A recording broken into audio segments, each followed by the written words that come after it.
जय श्री राम। जय श्री राम। जय जय श्री राम। प्रिय भक्त मित्रों, प्रतिदिन की भांति आज भी मैं आपके सामने श्री रामचरितमानस गोस्वामी तुलसीदास जी महाराज द्वारा रचित ग्रंथ से अयोध्या कांड का पाठ प्रस्तुत कर रहा हूँ। इससे पहले कि मैं आगे बढ़ूं, संक्षिप्त वर्णन कल जो मैंने पाठ किया उसका मैं बताना चाहता हूँ। भरत जी, शत्रुघ्न जी निषाद राज के साथ उस स्थान पे पहुँचे जहाँ श्री राम, माता सीता एंड भ्राता लक्ष्मण निवास कर रहे हैं।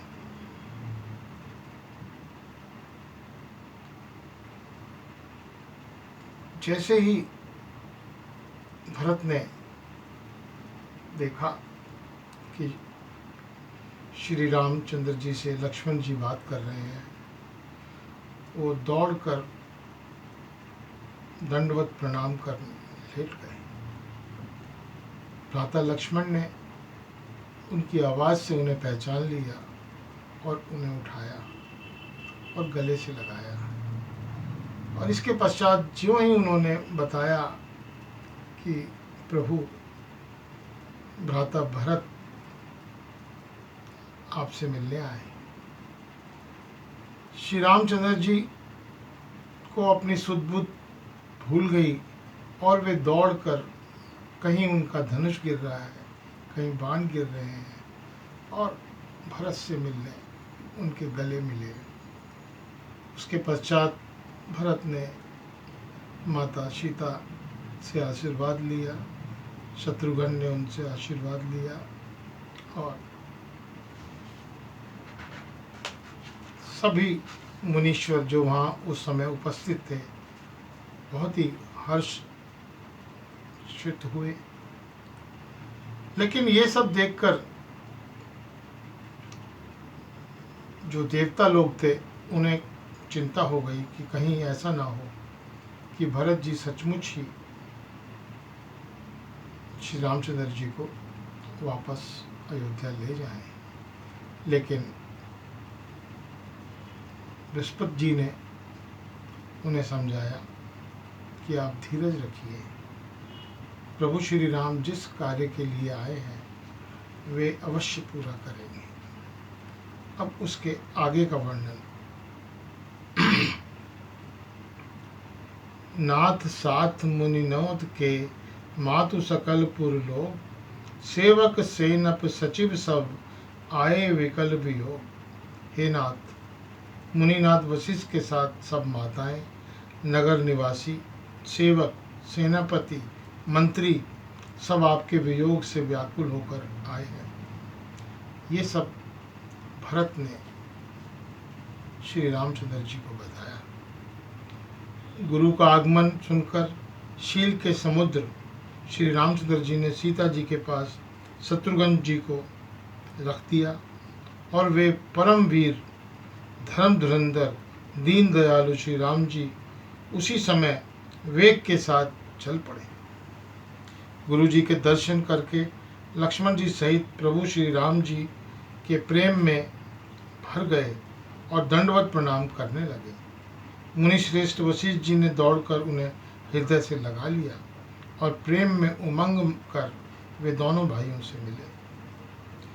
फिर प्रेम से पुलकित होकर केवट निषादराज ने अपना नाम लेकर दूर से ही वशिष्ठ जी को दंडवत प्रणाम किया। ऋषि वशिष्ठ जी ने राम सखा जानकर उसको जबरदस्ती हृदय से लगा लिया, मानो जमीन पर लौटते हुए प्रेम को समेट लिया हो। रघुपति भगति सुमंगल मूला, नभ सरसित सुर वर्ष ही फूला। यही सम निपट नीच को नाई, बड़ सा शिष्ट सम को जग माही। श्री रघुनाथ जी की भक्ति सुंदर मंगलों का मूल है।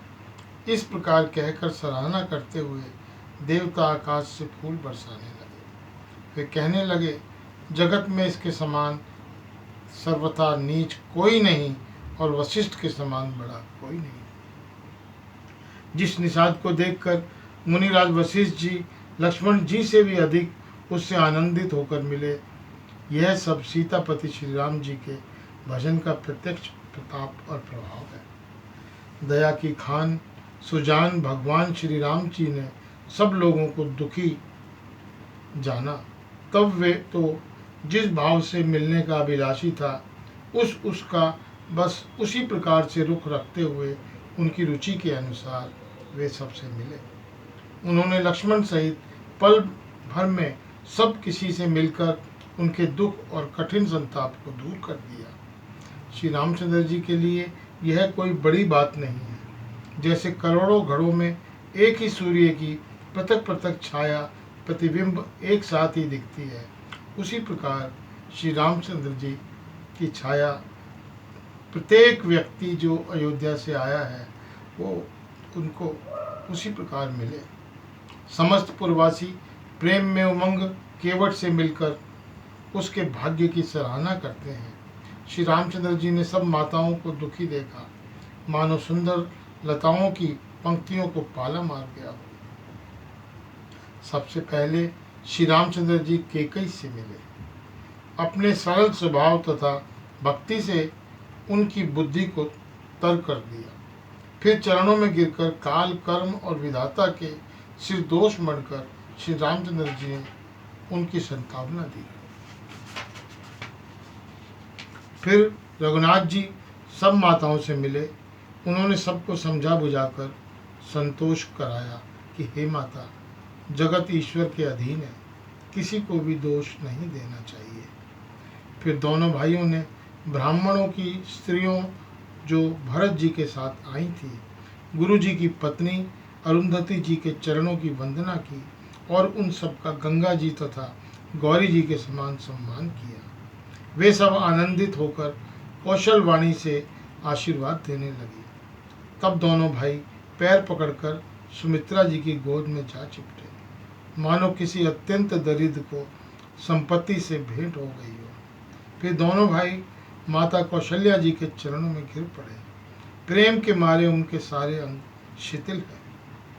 बड़े ही स्नेह से माता ने उन्हें हृदय से लगा लिया और नेत्रों से बहे हुए प्रेमाश्रुओं के जल से उन्हें नहला दिया। उस समय के हर्ष और विषाद को कवि कैसे कहे, जैसे गूंगा स्वाद को कैसे बताए।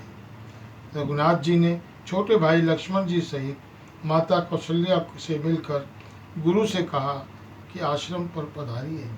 तदंतर मुनीश्वर वशिष्ठ जी की आज्ञा पाकर अयोध्यावासी सब लोग जल और थल का सुमिता देख कर उतर गए। ब्राह्मण, मंत्री, माताएं और गुरु आदि सब गिने चुने लोगों के साथ लिए हुए भरत जी, लक्ष्मण जी और रघुनाथ जी की पवित्र आश्रम को चले। सीता जी आकर मुनिश्रेष्ठ वशिष्ठ जी के चरणों लगी और उन्होंने मन मांगी उचित आशीष पाई। फिर मुनियों की स्त्रियों सहित गुरु पत्नी अरुंधति जी से मिली। उनका जितना प्रेम था वह कहा नहीं जाता।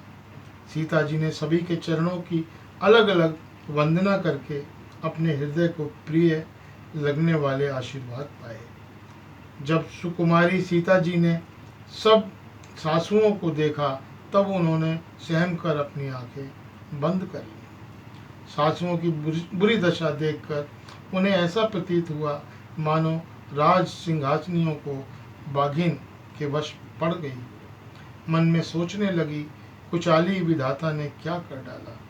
उन्होंने भी सीता जी को देखकर बड़ा दुख पाया। सोचा, जो कुछ देव सहावे वह सब सहना ही पड़ता है। तब जनक जी, जानकी जी हृदय में धीरज धरकर नील कमल के समान नेत्रों में जल भरकर सब सासुओं से जाकर मिली। उस समय पृथ्वी पर करुणा रस छा गया। सीता जी सबके पैरों लग लग कर अत्यंत प्रेम से मिल रही हैं और सब सासुएं स्नेहवश हृदय से आशीर्वाद दे रही हैं कि तुम सुहाग से भरी रहो, अर्थात सदा सौभाग्यवती रहो। जय श्री राम। आज के लिए केवल इतना, शेष कल